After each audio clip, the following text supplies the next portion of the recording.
Hello everyone, welcome to Dr. Rajkumar's Learning App. In this session, we are going to discuss about part 4 of Indian National Movement. Here, we are going to discuss about important personality of our India's national independence, the person name called Subhash Chandra Bose. Netaji Subhash Chandra Bose was an Indian nationalist who come up with the ideology name called patriotism, and also he inspired more youth during the time period of Indian National Movement, and he come up with many famous slogans like Jai Hind and Delhi Chalo. Okay, all these slogans were popularized by Subhash Chandra Bose. He formed Azad Hind Fauj, that is separate government, made several contributions to the India's freedom struggle because of coming up with the new government. And Subhash Chandra Bose had a relationship with INC. During that time period, what exactly happened? He joined NCM around 1920 non-cooperation movement. He participated along with Mahatma Gandhi, who made INC powerful non-violent organization. So Mahatma Gandhi is the responsible personality to make INC as the powerful non-violent organization during that time period of 1920. Subhash Chandra Bose also participated in the NCM. Chittaranjan Das, who became his political guru. Okay, he started a newspaper popularly known as Swaraj. In 1938, he was elected president of INC. Okay, he became the president of Indian National Congress session, Haripura.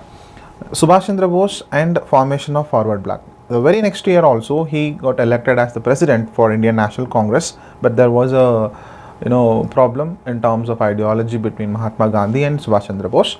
So All India Forward Bloc was a left-wing nationalist political party in India that emerged as the one of the important faction within the Indian Congress itself in the year of 1939, which was led by Subhash Chandra Bose. So what is the prime objective of the Forward Bloc? He wanted to come up with the radical element of the Congress party. So Subhash Chandra Bose and Indian National Army. The person named called Rashbihari Bose, he is popularly called for Indian revolutionary. He escaped from India, had been living in Japan for many years. There, he set up a league name called Indian Independence League with the support of Indian livings in the countries of Southeast Asia. So you need to remember the league name called Indian Independent League was founded by Rashbihari Bose in the region of Japan. So he organized all the Indian living people in the region of Southeast Asia, and he come up with the Indian Independence League. Subhash Chandra Bose had escaped from India in the year of 1941 from the house arrest and gone to Germany to work for India's independence. Actually, Subhash Chandra Bose planned to go for Russia, but Russia entered into the World War II behalf of England. So he don't want to go for Russia, so he went to Germany to seek help and to support for India's independence. In 1943, he came to Singapore to lead the Indian Independent League, and he rebuilt the Indian National Army because he wanted to make it as an effective instrument for the freedom of India. The Indian National Army comprised around 45,000 soldiers, popularly known as POW, prisoners of war, because during the World War II, Japanese started occupying all the Southeast Asian islands. So the prisoner of wars were given to Indian National Army under the leadership of Subhash Chandra Bose, among who were Indian prisoners of war as well as Indians who were settled in various countries of Southeast Asia. On 21st October 1943, Subhash Chandra Bose, who was now popularly known as Netaji, proclaimed the formation of provisional government named called Azad Hind in Singapore. Provisional government means a set of rules was presided by one particular personality. That government was established in the region of Singapore. The Azad Hind Fauj, with the slogan of Delhi Chalo and the salutation of Jai Hind, was source of inspiration to the Indians, even inside of the country as well as outside of the country. A women regiment, very interesting factor is that the women participation in the Indian National Army, which was under the command of Captain Lakshmi Swaminathan. So that particular women regiment was named after Rani Lakshmi Bai. So they used to call it as Rani Jhansi Regiment. The second war came to an end in the year of 1945 with the defeat of fascist Germany and Italy, and a million of people were killed in that particular war. So finally, Japan surrendered after the bombing of Hiroshima and Nagasaki by the United States of America. So all these informations related to the Indian National Army. Later on, the constitutional reform as well as in India, we got a problem related to Indian National Congress as well as Muslim League. whatever the proposals given by the British were not accepted by both the parties. Then British finally come up with one instruction: solve all your disputes between the two parties, that is INC as well as All India Muslim League. For that purpose, Mahatma Gandhi took an initiative to be a mediator between both the parties. So in that time only, there was a formula created by Rajagopalachari in the year of 1944.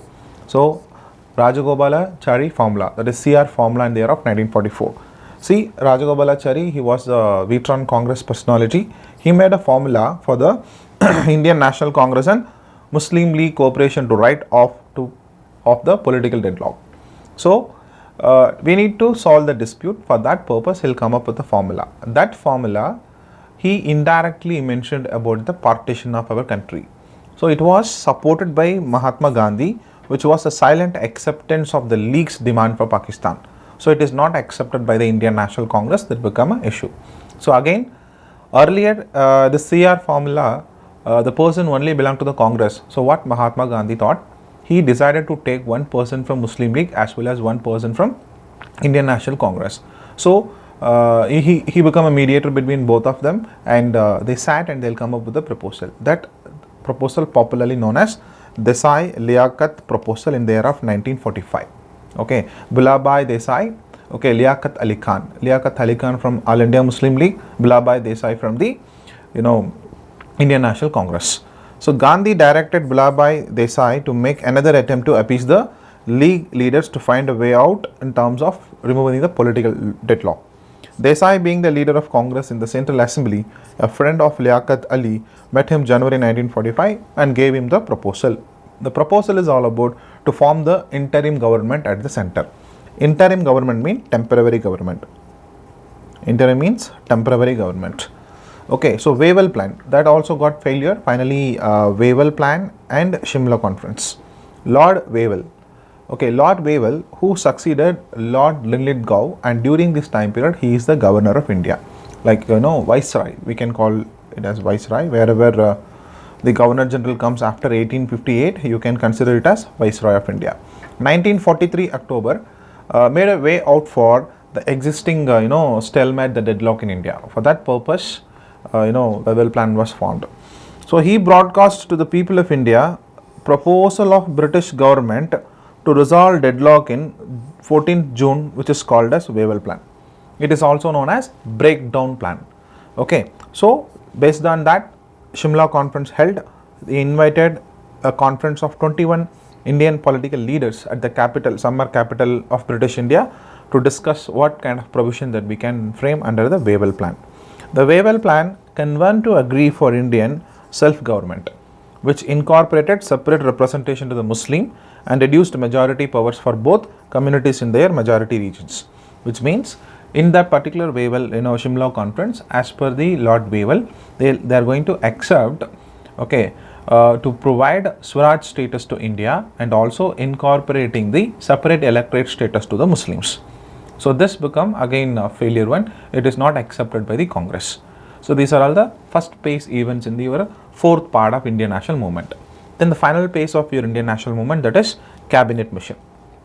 Cabinet mission plan.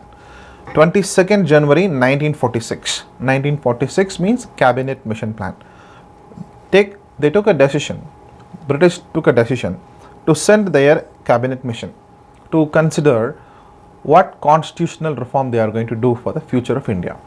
So the British Prime Minister Clement Attlee, okay, announced in the House of Lords about the mission and the plan to quit India.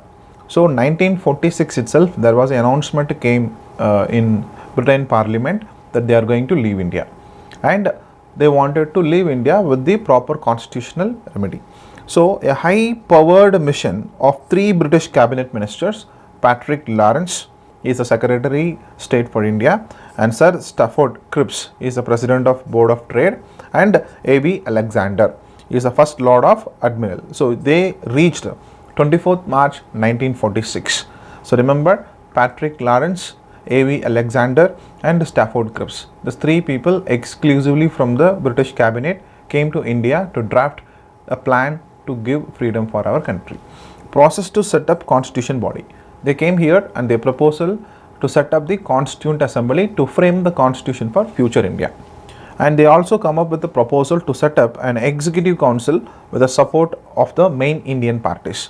So the executive council earlier it was majority by the British people, they'll come under Viceroy. Now the new proposal given, the executive council can be formed from the Indian community itself.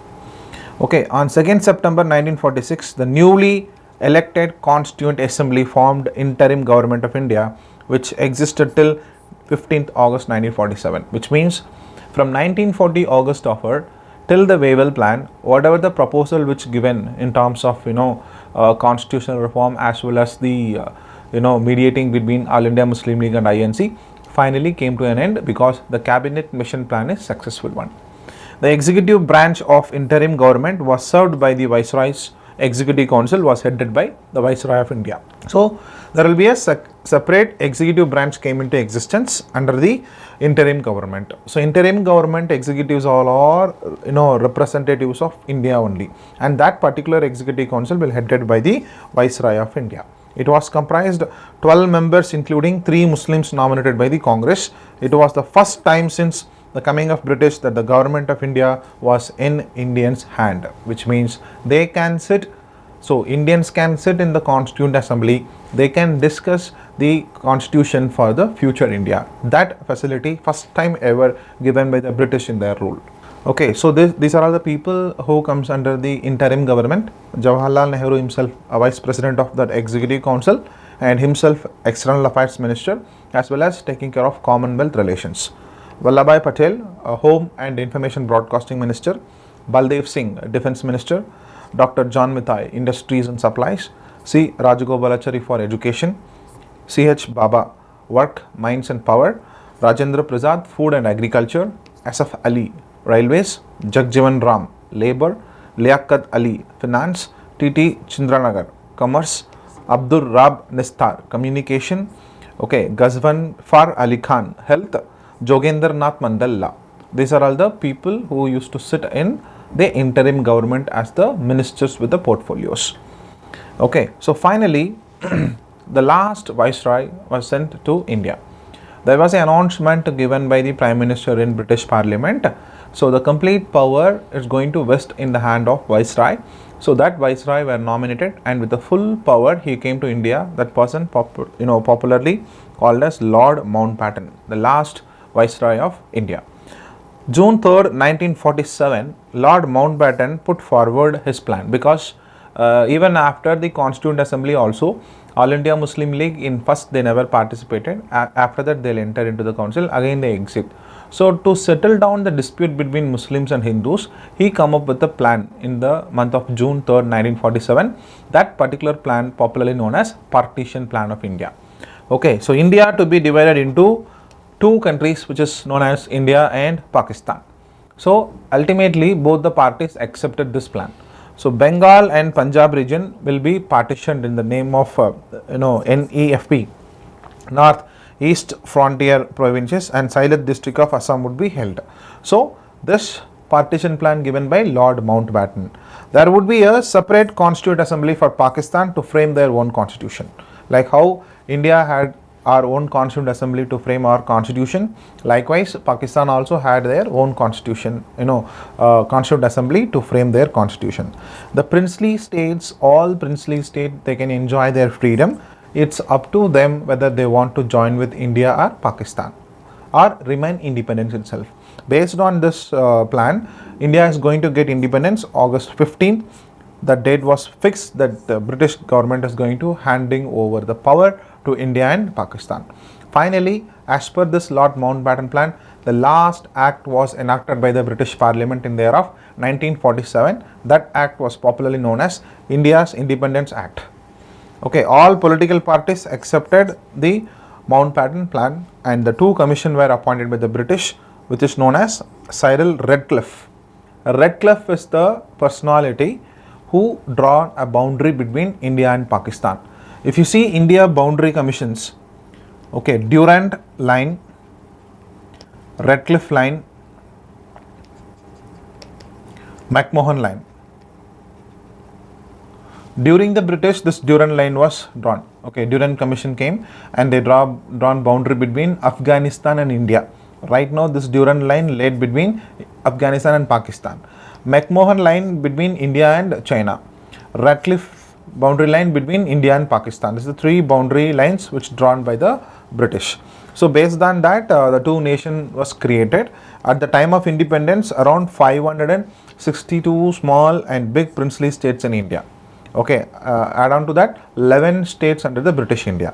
Sardar Vallabhbhai Patel, he is the first home minister, used the iron hand in terms of integration of the princely states into Indian Union. Okay, by August 15th, 1947, all the states with few exceptions like Jammu and Kashmir, Hyderabad, Junagadh had signed the instrument of accession.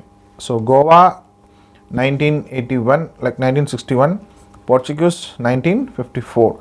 Okay, so Portuguese 1954. So the French and Portuguese went out from India in this year only. So as per this act, India got independence August 15, 1947. Pakistan also got independent nation 14th August 1947. Okay, so this is the last chapter of your modern history in terms of Indian national movement. So you have to focus only on the static area where direct questions will be asked for your examination.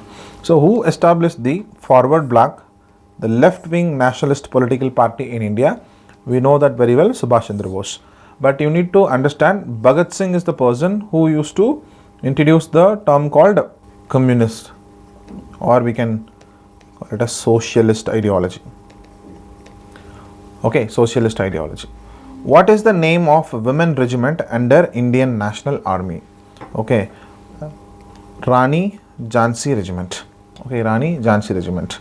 In which year Subhash Chandra Bose formed Azad Hind government? Okay, which was formed during the 1945. Which proposal formally considered as acceptance of demand of Pakistan by Gandhi indirectly, which is known as C. Rajagopalachari formula. In which year Cabinet Mission Plan was proposed for the purpose of establishing the Constituent Assembly? Okay, in the year of 1945. Okay, so these are all the practice question. Who was the defense ministry of the interim government? Baldev Singh. Okay, so just practice more number of questions so that it's easy for you to write correct answer in your examination. Last question: who was appointed the chairman of Boundary Commission to draw boundary between India and Pakistan? Ratcliffe. Okay, right. We'll see you in the next session. Thank you.